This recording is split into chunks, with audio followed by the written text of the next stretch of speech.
last pitch of the night. So thank you so much to Jackie Wilson for waiting until the very end to share her idea. And she has an idea for how to better support neurodivergent students across Ohio through a comprehensive resource platform. So whenever you are ready, Jackie, we're excited to hear your idea. Thank you.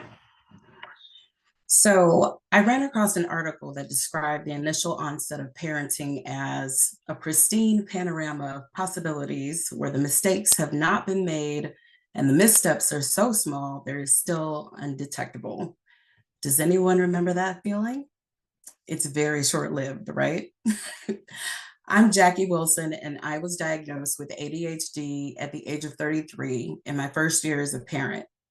Before that, I completed an MBA with honors using coping mechanisms that I cultivated over time. But when the demands of parenthood hit me, they no longer worked. I hit a wall disguised as postpartum depression, which led to my diagnosis. And just 8 short years later, my son was also diagnosed. Consider this. Your child is in school and you're feeling pretty good because you've done most of the things. But at some point, you start getting feedback from teachers, daydreaming, lack of focus, poor handwriting, math skills, behavioral tics, outbursts of anger, social challenges. What the heck is going on here? When you finally have a diagnosis, what does it mean? Is medication involved? What is the child find process? What are your rights? Who is responsible for what? You hear terms like IEP, 504 plan, adaptive education, psych ed evaluation. I'm here to tell you, research suggests that 1 in 5 people in the world experience life with a learning and thinking difference.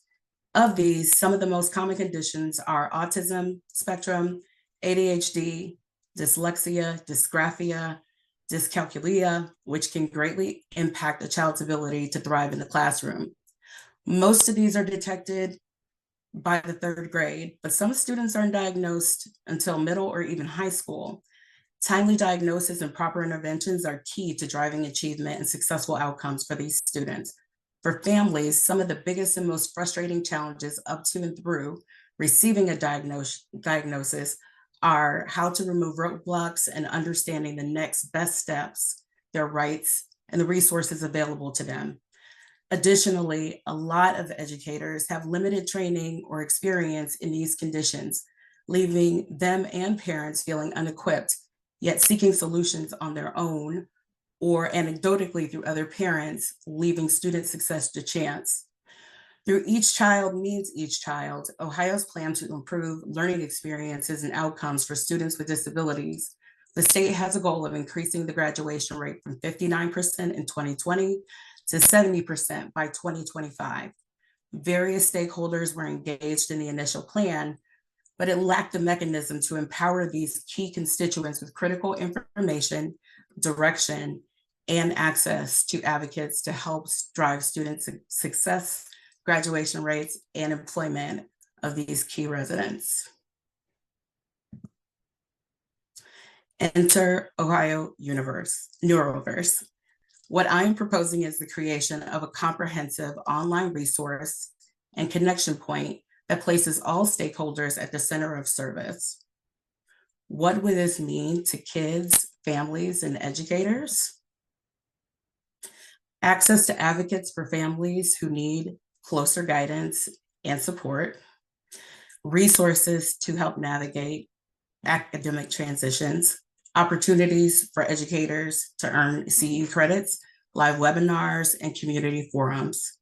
With the goal of improving these challenges, Ohio Neurodiverse can also serve as a centralized feedback loop to better inform Ohio ed policymakers, school districts, and other stakeholders, giving them the ability to track trends, conduct heat mapping, and aid in future planning.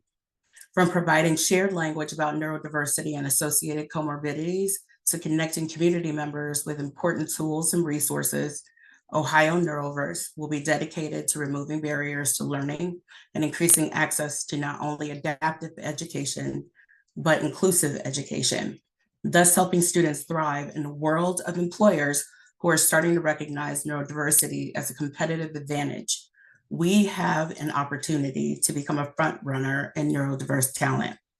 By equipping and empowering these key stakeholders and providing a point of connection, we will move closer to the goal of increasing graduation rates by 2025. And who knows, the very next Whoopi Goldberg, Simone Biles, Tim Burton, Questlove, Bill Gates, Amanda Gorman, or Einstein could be right here in Ohio, all neurodiverse. Thank you.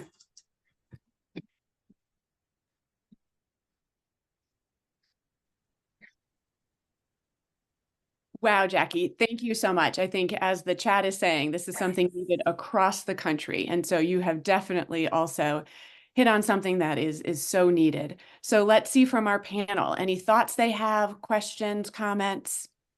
Representative Isaacson. Yeah, first of all, Jackie, thank you. Those first 2 minutes, I felt like parents were going to jump out of their screens to tell you how much they felt seen and heard.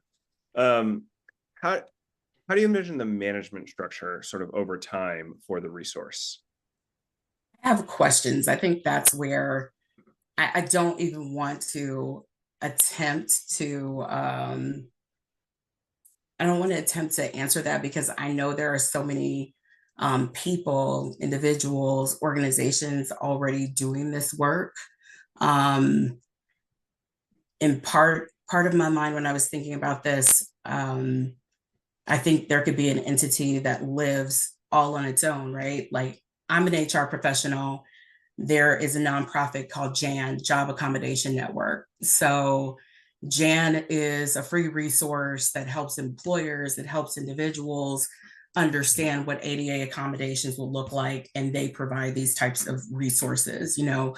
So I think there is a model, and I don't know if that is a separate nonprofit or if it is some type of conglomerate that comes together and manages it. But off the top of my head, those are two things. But I want to be mindful that I know there are others who are already doing this work and already thinking this way, as evidenced by specifically Tanya and Erica tonight. I'm like, all of this pairs greatly.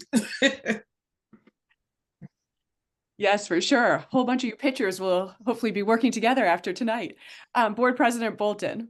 Yes, in another life I lead for Cancer Justice Board, one of the big movements in health is navigation. And when you a few sentences we're talking in terms of advocating for particular students or a particular way of thinking or learning, it really probably financially is impossible for us to be able to do the neurodiverse piece in every building, but you could have an individual who indeed could be an advocate for families, an advocate for students, talking in terms of what it is that is the best way for them to learn. I know that up at Walnut Hills in their course that they had for kids that needed additional help, or we're not making it where they needed to, but they did a lot of this neurodiversity piece about how best each of these individual kids learned. But it's not something that a counselor can always do. It's not something that a teacher can do. But in a building, if there's somebody that really is part of that brain power and part of that neurodiversity and knows and can identify kids, it could change the way you schedule classes. Because if you schedule classes more based upon neurodiversity, you've got the kids that are learning in the same manner at the same time or whatever. It's a real, I think it could be the biggest thing we could do to almost overnight change how well our children do and our teenagers. So but it's sort of a navigation thing out of the health field where you need an advocate and a navigator. Absolutely. Thank you. I couldn't agree with you more. I think that, and I'm sure there are a number of people that would echo this. We're out here navigating on our own right now and learning from one another. And, My son just had a psych ed evaluation through Best Point, but you know, I've known that he has ADHD for years, but this year was the first time I'd heard about that. And so, to your point, yes, we need we need some sort of navigation for sure. And I think that some of these situations and situations that parents are navigating, a lot of times we're having conversations with one another, and that determines our next best steps. So to your point, I'm like, we can do better than that. We have to. Absolutely. Well, thank you so much. Again, like you said, Jackie, there's so many ideas that are building off each other tonight. And so that's also so exciting to see. So thank you so much, Jackie, for holding out to the end to share your idea. We appreciate that.